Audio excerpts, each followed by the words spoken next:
Un saluto a tutti ragazzi, benvenuti e bentornati sul mio canale da Michele e dal mio Michelangelo, il mio gatto tigrato europeo che ha poco più di 3 anni. Ciao amore mio, grazie a tutti quelli che lo salutano. E che dirvi, è la mia famiglia, il mio amore. Bene, sono qui. Oltre che per salutarvi ovviamente, volutamente e doverosamente, anche per dirvi che finalmente mi è arrivato il primo invio che io ho fatto partire dal numero 3 della Ferrari 330 P4. Non ho neanche aperto la plastica per poter guardare meglio i componenti. Farò tutto con voi. Avevo fatto, quando sono uscite le prime appunto componentistiche, numero 1 e numero 2, se non ricordo male, il 17 agosto. Adesso è arrivato il 3, il 4 e il numero 5.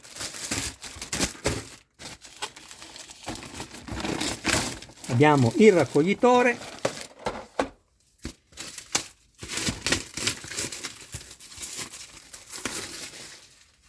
e con mia grande sorpresa il raccoglitore non è danneggiato. Meno male. È un semplice raccoglitore in cartone che è assemblato, basta poi chiuderlo con le linguette, non ci vuole tanto. Poi vediamo un po'. Abbiamo la scatola del cambio di sinistra. Ok.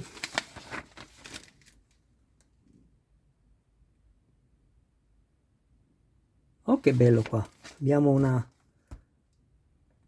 crociera. Già mi piace questo snodo, doppio snodo.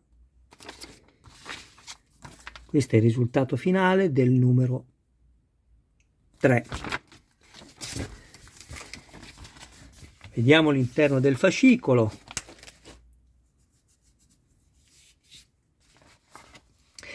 Ve lo leggo ovviamente non per voi che certamente mi insegnate addirittura, no? Probabilmente a leggere, ma per le persone non italiane che grazie poi alla traduzione che metterò nei sottotitoli potranno sapere quello che c'è scritto. Dei 6 piloti protagonisti dell'impresa di Daytona 1967, 4 erano professionisti legati personalmente a Enzo Ferrari: Lorenzo Bandini, Chris Amon, Mike Parkes e Lodovico Scarfiotti. L'equipaggio della 412P della Narte era invece composto dal velocissimo professionista messicano Pedro Rodriguez, oggi mi impasto tutte le parole, e dall'industriale francese Jean Guichet, o come si pronuncia. Ecco qui. Beh, devo dire che questo fascicolo è certamente ricco rispetto a quello della Lancia Stratos e dell'Audi 4.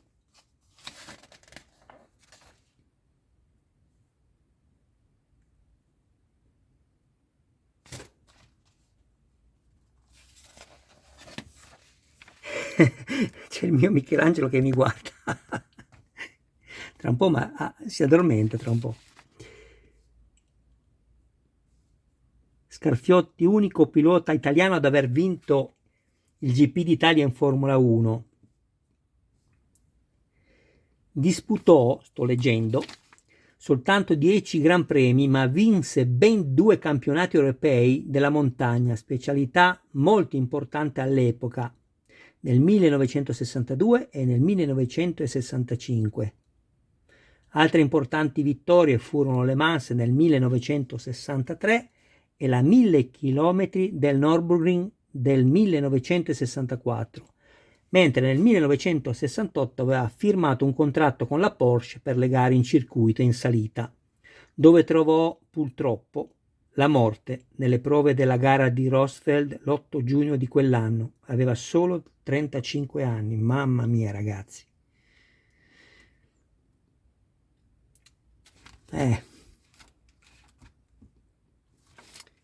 Eccolo qui ed eccolo qui.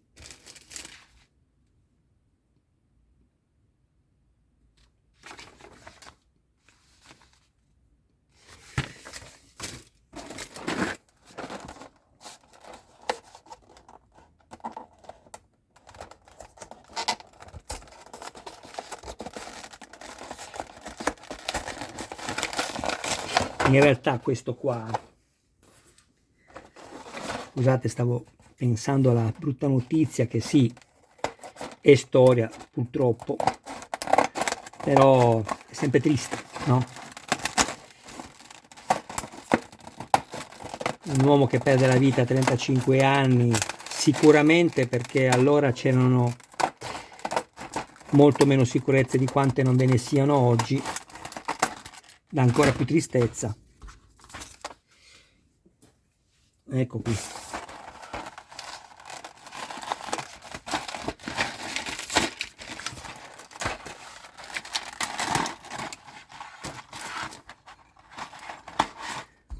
Questo pezzo mi piace veramente tanto, verniciato benissimo, molto pesante. Oh ragazzi, che meraviglia, guardate, guardate cosa hanno fatto qui. Cosa notate? Eh sì, hanno contrassegnato tutti i bulloni. Guardate che spettacolo, li hanno evidenziati, pur essendo una fusione unica, io trovo che sia un particolare molto molto carino.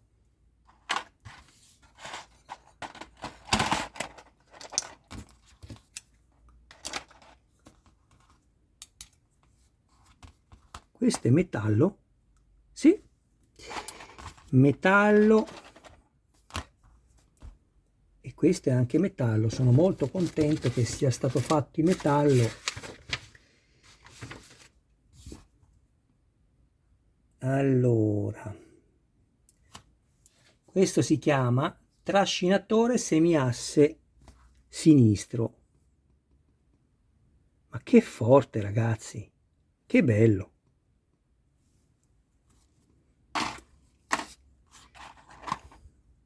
Questo in plastica, ma sempre con questo riporto qua che mi piace. Questo è il tubo, quindi questo sarà sicuramente una parte che nella realtà è in gomma o un filtro, non saprei dirvi. Questo è il supporto carter interiore, che è in plastica.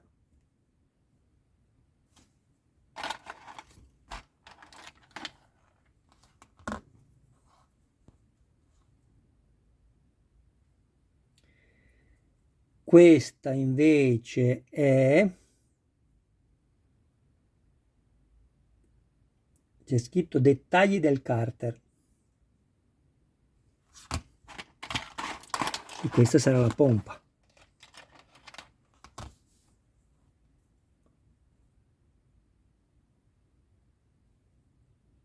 Scusate, stavo guardando la corrispondenza con il pezzo che ho io,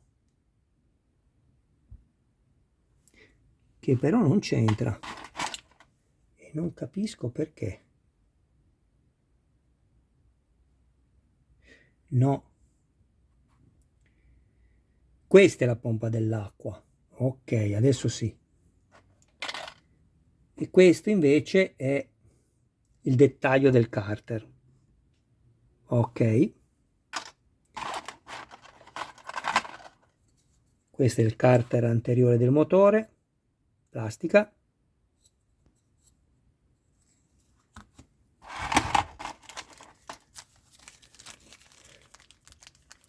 Qui abbiamo questo pezzo che è il giunto a crociera, quello che poi permetterà lo snodo tra questo pezzo e questo. Anche questo è in metallo, e ben 3 serie di viti, 2 da avvitare nella plastica, o scusatemi, una da avvitare nella plastica, eccola qui, colore azzurro, lettera finale P, plastica. Ricordatevi, non usate mai nessun tipo di lubrificante se vi andate a creare i filetti nella plastica, mai. E qui invece abbiamo altre 2 serie di viti, SM e AM. Questa era la AP, colore nero, M metallo. Se vi rendete conto che il metallo è molto duro, che non è un metallo morbido, allora usate un po' di lubrificante, senza esagerare, non serve. Con una vite andate ad intingerla nel lubrificante. Il mio gatto è partito, guardate, eccolo lì. Il mio amore.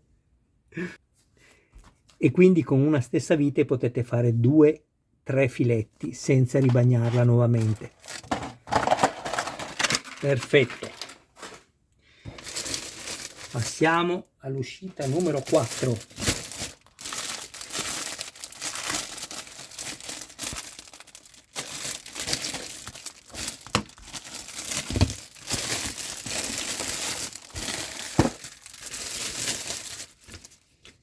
Anche è bello ricevere nei pacchi così, perché i raccoglitori servono per mantenere in ordine i fascicoli, ma se il fascicolo ci arriva distrutto,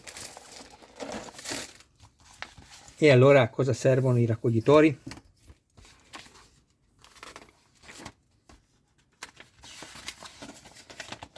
Ah, perfetto. Stavo guardando anche qui la storia dell'auto. Era soltanto in quel fascicolo. Qua torniamo a dare le 2 mezze pagine.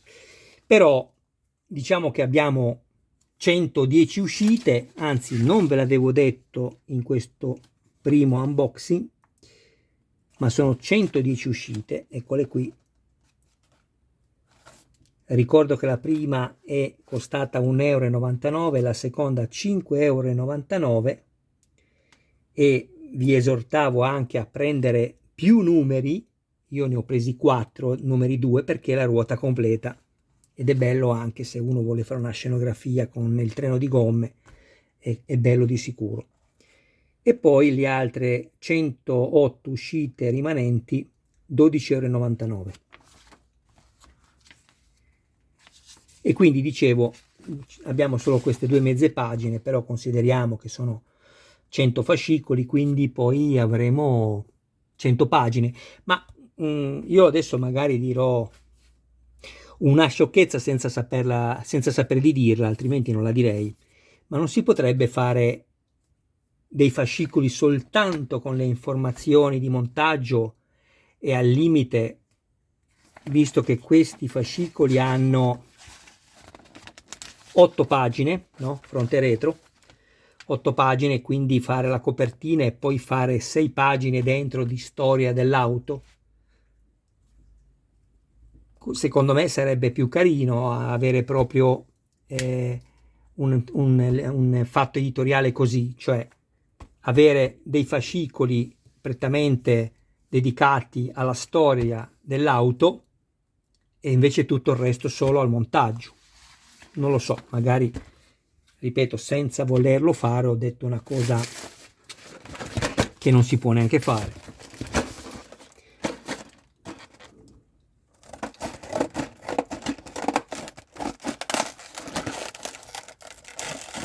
Fermo.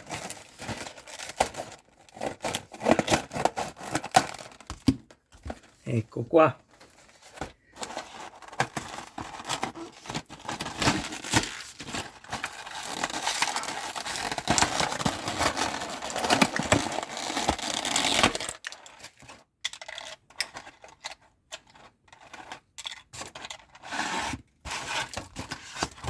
Adesso aspetto che allunghi la zampetta per cercare di rubarmi qualche pezzo, il mio Michelangelo.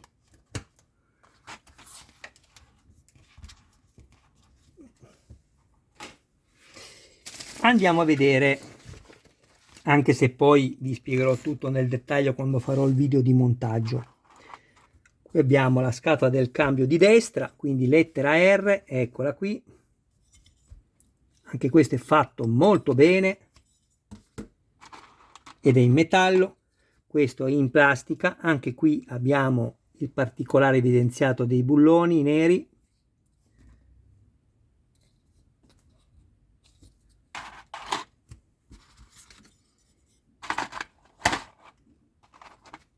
Questo è in metallo. Leva rinvio del selezionatore. Ovviamente sarà il selezionatore delle marce, presumo.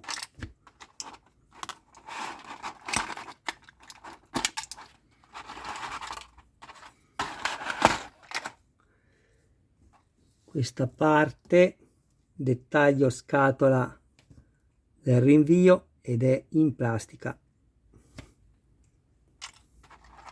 Attenzione a questo pezzo perché è fragile.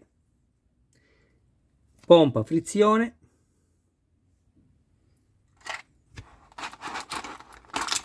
Questa è la parte destra di quello che abbiamo visto prima. Vi ricordate? Ecco qui del semiassi destro.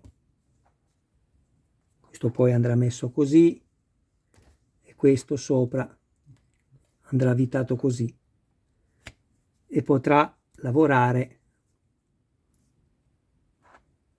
così. Abbiamo la molla come nella Lancia Stratos, è un particolare, fatemi vedere una cosa, sì, è un particolare puramente estetico, senza alcuna funzionalità, ma sicuramente molto gradevole, perché poi dà un piccolo dettaglio, però bellissimo.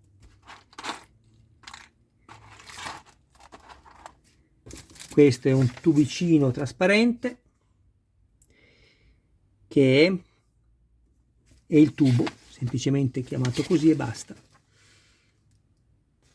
Stavo guardando, ma qui non lo dobbiamo ancora usare in questa uscita. Poi abbiamo quest'altro dettaglio in plastica che è,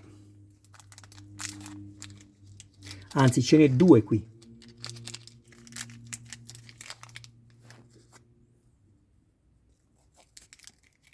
Dove questo più piccolo è il raccordo a 4 vie, quindi qua ci sarà sicuramente poi attaccato un capo di ogni tubo che andremo a sezionare nella misura che ci diranno, mentre questo è la leva della frizione.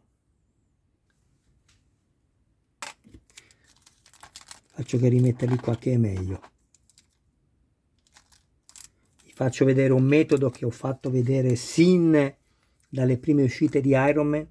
Per aprire questi sacchettini vi basterà sfregare tra il dito pollice e il dito indice questo e vi si apre subito, senza tirarli così.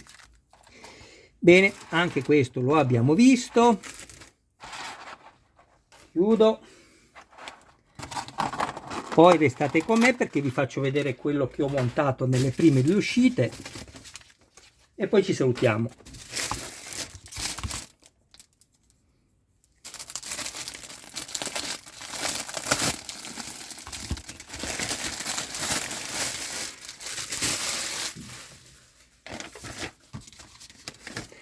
È veramente bella questa macchina, ragazzi.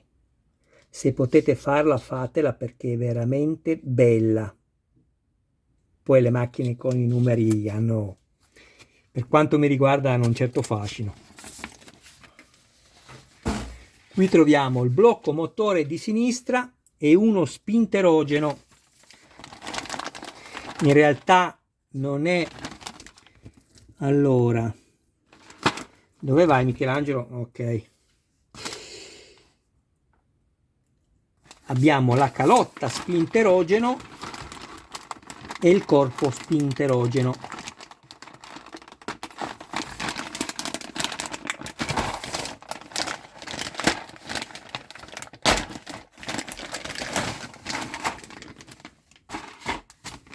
Ah, e questo cos'è? Un segger? Che cos'è questo? Anello passacavi delle candele, guardate che bello.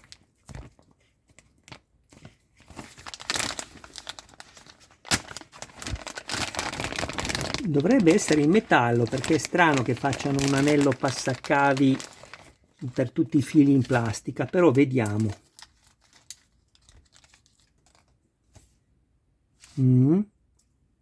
Infatti è metallo, giustamente è in metallo. Bravissimi Centauria, veramente bravi.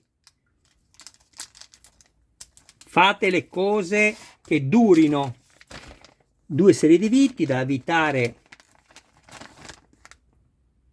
anzi no, tutte sono da avvitare nella plastica, tutte e 4, eccole qui.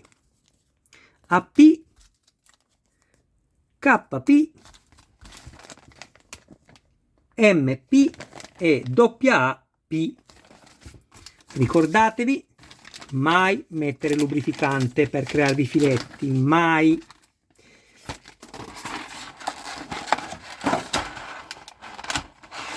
Voilà, che pezzo ragazzi, bellissimo! Immaginatevi questa macchina cosa non sarà alla fine una volta terminata.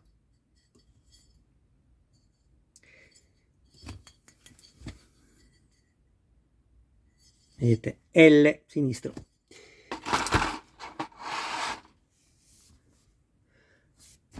Allora, queste sono le pipette cavi bobine.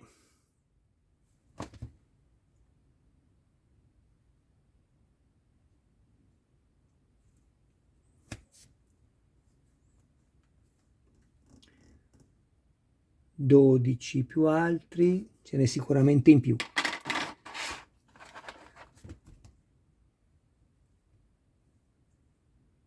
Questo è sicuramente la calotta. Sì, calotta spinterogeno, ecco qui. Abbiamo i 2 fili centrali e poi abbiamo sicuramente 12, uno per ogni cilindro. Esattamente, 12. Eccoli qui. Infatti ce n'è dato uno in più, vedete? Abbiamo 2 di queste pipette per 6, anzi no, come 2 per 6, no, di più ne abbiamo addirittura allora. 17 ne abbiamo di queste, va benissimo, meglio così.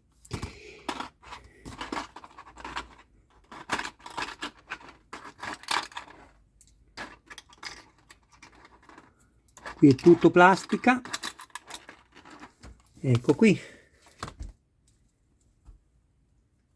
Albero spinterogeno, perché lo spinterogeno poi all'interno gira per dare la scintilla a tutte le candele. Questa è la base dello spinterogeno.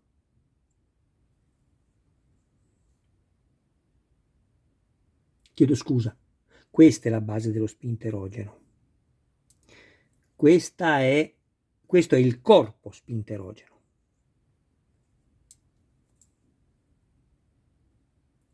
Questo è il supporto, sempre dello spinterogeno, e infine la staffa. Supporto, che cos'è questo? Piastrina di fissaggio. Ecco qui.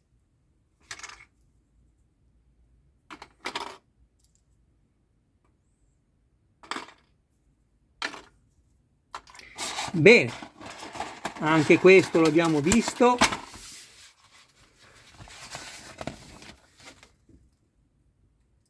Ecco qua dove andremo a mettere i tubi che ci hanno dato nell'uscita precedente.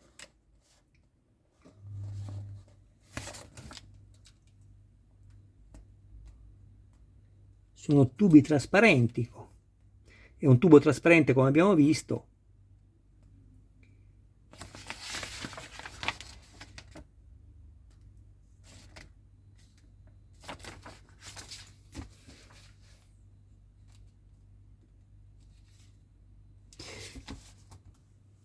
Sempre leggendo, qui sotto Giannino Marzotto e Marco Crosara alla partenza della 1000 miglia del 1953, da loro vinta su Ferrari 340 MM Spider Vignale. Che macchine, ragazzi, ma vi rendete conto? Queste venivano inventate da zero. Tutto quello che viene fatto dopo, senza togliere nulla agli ingegneri, o meglio dovrebbe essere un miglioramento di quello che è passato. Qua non c'era niente, vabbè, non c'era niente ovviamente ci sono state prima le macchine a vapore ci mancherebbe, però adesso vi faccio vedere, come promesso, quello che ho montato nelle prime 2 uscite.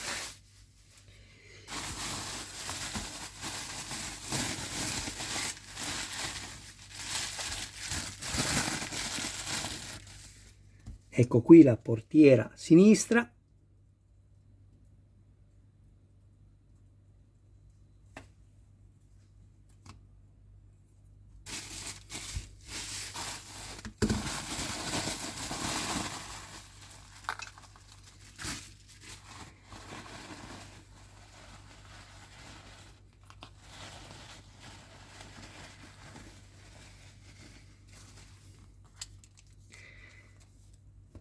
questo poi è il dettaglio,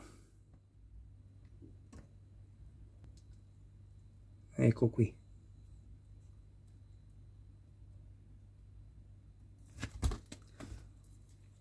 è il dettaglio da mettere poi con la sua borchia esterna qui al centro del volante. Il volante è veramente fatto bene.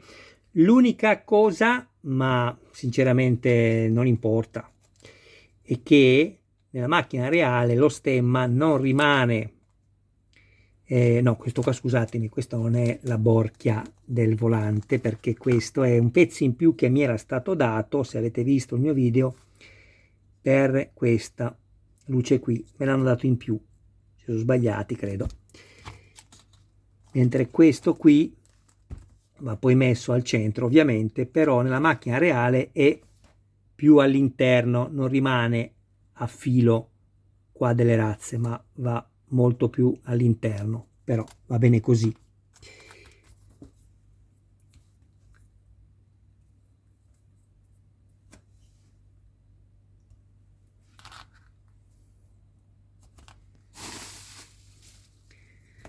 Il dettaglio qui del faro anteriore sinistro, guardate che bello che è.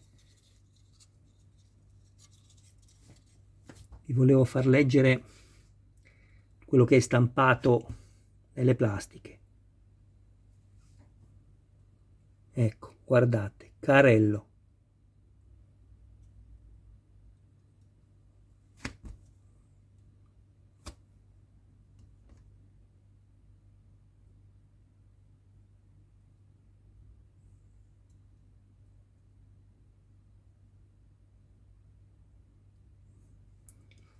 Io per adesso sono molto soddisfatto.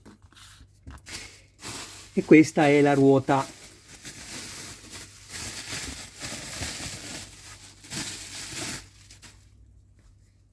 Bellissima. Abbiamo anche questa parte che è in metallo. Per la Lancia Stratos l'edizione è sempre Centauria, ma purtroppo l'hanno fatta in plastica, che poi hanno verniciato di giallo, ma non va bene farla in plastica, perché quando tu stringi un cerchio in plastica verniciata su una struttura in metallo, la prima cosa che succede quando la plastica comincia a flettere sotto la compressione della vite, che si avvita nel metallo e stringe i due materiali, è crepare la plastica, o meglio non la plastica, ma crepare la vernice, che ha molto meno elasticità della plastica. Quindi facilmente a voi vi sarà, a qualcuno sarà capitato di far saltare un po' di vernice gialla all'interno del cerchio della lancia Stratos. È una cosa invece molto bella, oltre anche a dare più corposità alla ruota, è questa struttura in metallo. Ecco perché vi ho detto nel video, ragazzi, andate subito a comprare 4 uscite. Lo so che sono 24 euro, ma sono 4 gomme complete. Ditemi voi, una gomma così fatta in questa maniera, con i codici sopra, la scritta, guardate, Campagnolo, guardate che meraviglia gli stampi anche, e le scritte come sono ben definite con il filetto. Questo è un oro ducale colorato in bronzo, ma sembra quasi un oro ducale. Sapete, esiste l'oro ricco e l'oro ducale, poi altri tipi anche di oro, ma questo è veramente bello. Tra l'altro mi aveva fatto notare un mio iscritto che sono stato anche fortunato perché ho scelto il lato migliore, perché quando montate i copertoni guardate che sia perfetto, perché vi può capitare che ci sia qualche piccolo difetto tra una facciata del copertone e l'altra. Ok? Infatti se guardate la F qui che ho messo all'interno, non so se si nota, è molto meno ben definita di quanto non lo sia questa. Ecco perché ho scelto. Ma sono stato fortunato perché le ruote non vanno montate a caso. Guardate, questa parte con la riga che va verso il basso, chissà se riesco a farvela vedere, va all'interno.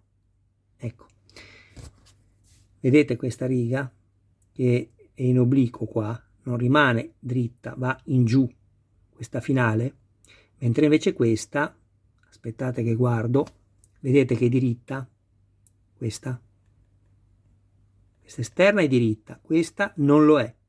Ecco, la parte non diritta va all'interno, per contro, ovviamente, la parte invece diritta, di qua forse si vede meglio, va all'esterno.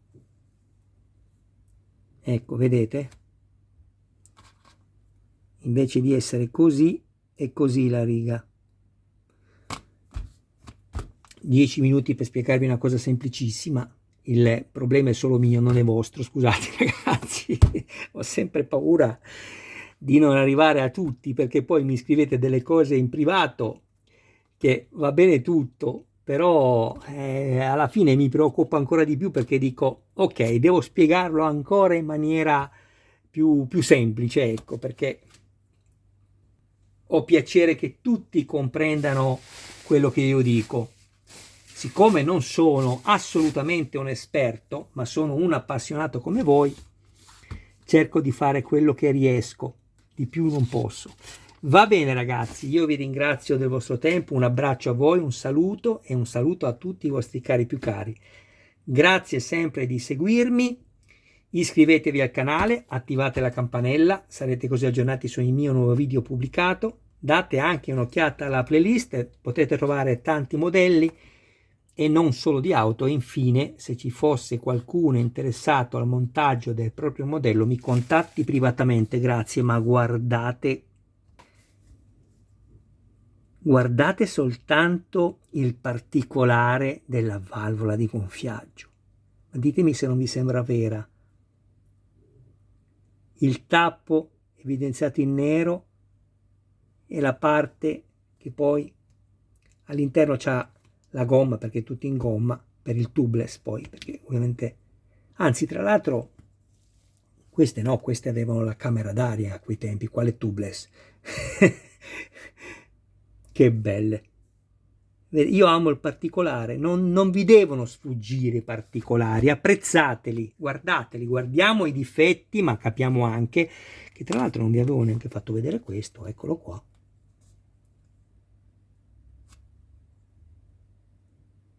Bellissimo. Ciao ragazzi. E grazie sempre con tutto il cuore di tutto il tempo che mi dedicate, perché siete voi la vita del canale. Seguitemi anche nei video di montaggio, anche se so che in edicola forse sono già al numero 7 o il 6 di sicuro, ma forse anche il 7, però ripeto, non dipende da me. Io l'abbonamento l'ho sottoscritto lo stesso giorno che è uscita, o il giorno dopo se non sbaglio, che è uscita la collezione di questa splendida, iconica e mitica Ferrari 330 P4, ma mi è arrivato soltanto adesso, perché quando chiamai per spiegazioni in merito appunto al ritardo, secondo me è ritardo, la risposta è stata che era normale perché dovevano rimanere in linea con l'edicola. E va bene, vedremo adesso quando mi arriverà il secondo invio. Ciao a tutti.